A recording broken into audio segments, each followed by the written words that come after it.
Hey,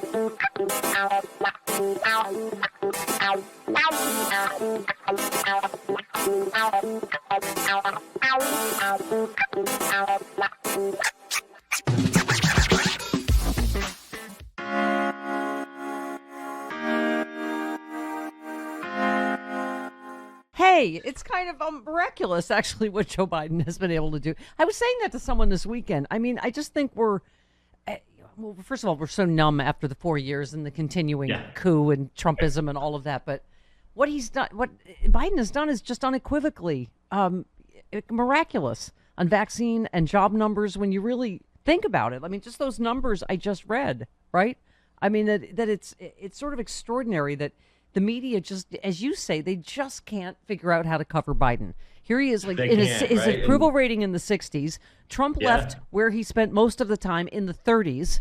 Yeah. Right? I mean, extraordinary. A couple of weeks ago, I wrote that, if Biden were a Republican, the press would be hailing him as the new Ronald Reagan, right? The new master communicator, a new era in American politics. Biden has what, a 96, 97% approval rating among Democrats. Yeah. Trump had 92, 93 among Republicans, and we were inundated for 4 years of Trump voter stories. Right. Oh, they're so loyal. They love him so much. We, obviously go to the diners and all that. We don't see Biden stories. We don't see the press fanning out to churches in Baltimore and Chicago and talking to people of color about Biden. But the vaccine thing is so amazing. When he came into office, this disaster was at its peak. I think it was, I can't even remember what the daily and weekly death tolls were, but we were at the peak of this fiasco thanks to Trump. Biden made it clear his number one priority. He said it over and over again, judge my presidency on what happens with this vaccine and this pandemic. And he blows it out of the water, doubling, all expectations. And as you just played at the press briefing, the reporter says, well, other than the vaccine, other than that, what has Biden really done? What are you gonna sell the American people on? And of course, even though we're told this country is split, right down the middle, Biden gets 70% approval rating in terms of his handling of the pandemic and the vaccine. So, real quick, the press likes bad news. The press likes negative stories. Yeah. So I guess they're going to look away from what Biden is doing. But my God, and it was telegraphed at Biden's very first press conference, right? Yeah. Not one question about a pandemic that had crippled this country at that point for 14 months. Because it was clear Biden had this all under control. Yeah, well, and as you said, Biden averaged 530,000 new jobs each month, yet the AP prints without comment. GOP claims that Biden is holding back the economy. I mean, it's up is down, black is white. I mean, the other thing, you just brought up COVID, Eric, and you tweeted, I'm also confused. If the virus did come from a lab, 650,000 wouldn't have died under Trump. I mean, I feel like the biggest story this morning, Eric, that I don't know how much, the press is going to cover. This is what I've been talking about from day one from Reuters. U.S./CDC staff inside China prior to the coronavirus outbreak. I keep saying this, and I know it's true. If Hillary were president, I don't even know that COVID would have reached here or would have been exponentially better, because this is a huge story. The Trump administration cut staff by more than 2/3 at a key U.S. public health agency operating inside China as part of a larger rollback of U.S.-funded health and science experts on the ground there leading up to the coronavirus outbreak. Most of the reductions were made at the Beijing office of the CDC. The CDC provides public health assistance to nations around the world, works with them to help stop outbreaks of contagious disease from spreading globally. It has worked for China. It has worked in China for 30 years. The CDC's China headcount has shrunk to around 14 staffers, down from approximately 47 people since Trump took office in January 2017. I mean, this is the thing before any of the other stories, right? That he pulled our people out of Wuhan, in addition to, trashing the pandemic playbook and on. But it is, again, you're right. It's just maddening that they're playing into this lab leak thing like this is some sort of gotcha for Biden. Right. So this happened on Trump's watch, whatever it was. Right. I know, exactly. Right. If the government missed this huge story about the lab, then it's Trump's fault. This is a classic, misinformation, misdirection that the Fox News and the right-wing media is going in all in on, this fact may have been wrong in March of 2020. Therefore, everything is wrong. Right. Like I said, it doesn't matter where the virus came from. 650,000 people still died under Trump because he was telling people to inject bleach into their arms. Yeah. It doesn't matter where it comes from. And it's not like Democrats and liberals were married to this idea that it didn't come from a lab. The reporting at the time was clear that experts didn't think it was true. There was no reason.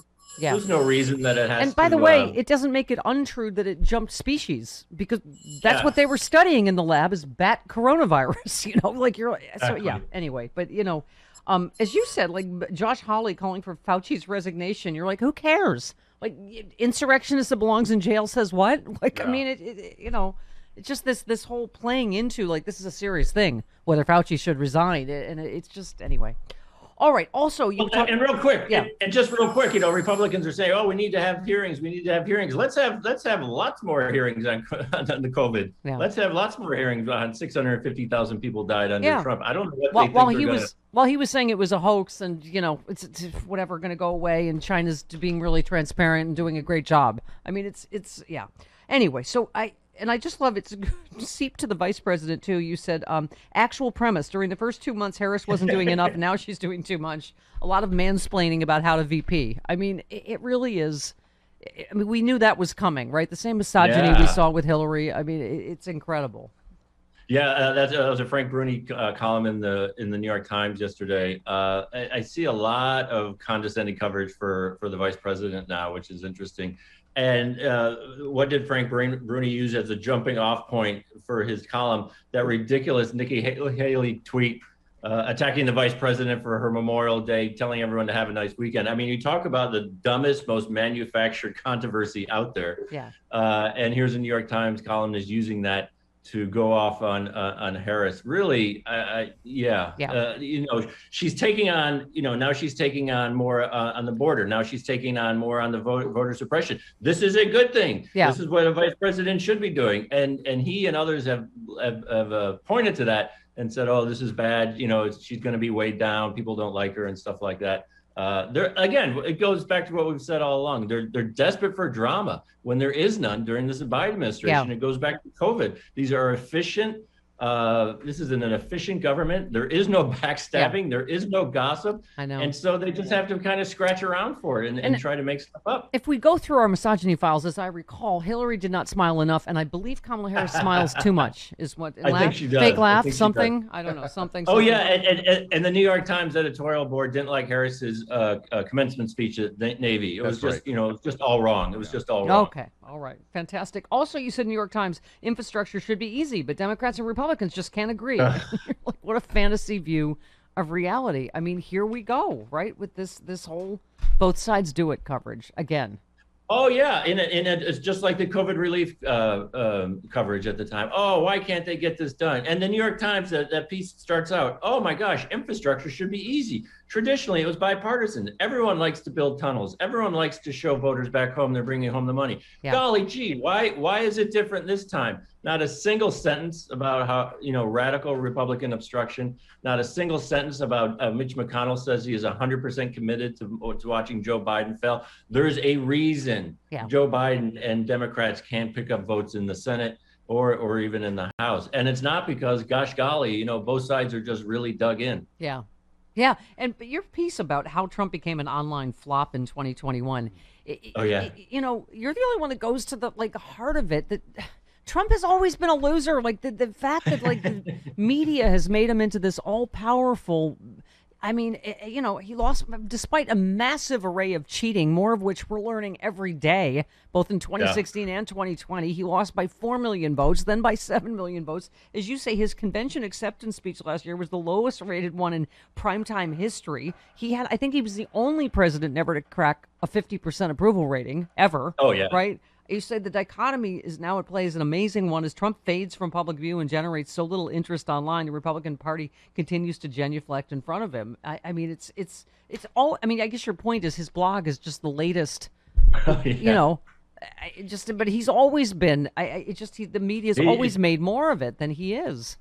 They've all, for 5 years, he's this cultural phenomenon. That's why we have to take every word he says live. That's why we had to take every White House briefing live, and obviously, the cable networks unplugged the Biden briefings after about 2 weeks.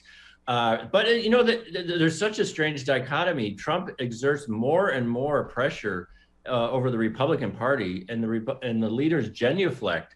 He has zero online presence. The reason he had to take down that blog is because people were laughing at how little the traffic is. Facebook on Friday says he's going to be banned for at least 2 years. Yeah.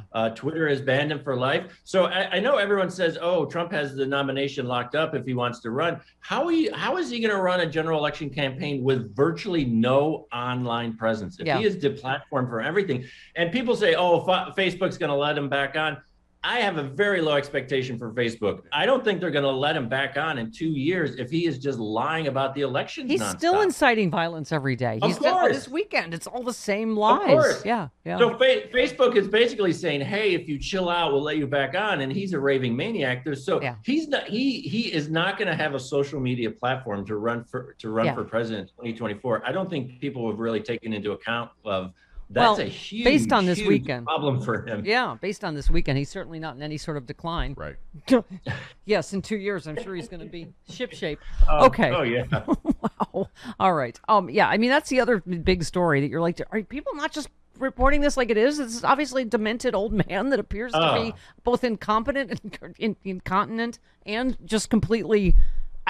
I mean, that's what I was saying is that they're trying to sell that Joe Biden is the one that's, in decline and cognitively impaired. And you're like, are you looking at this? Yeah. He has his pants on backwards. Like, this is...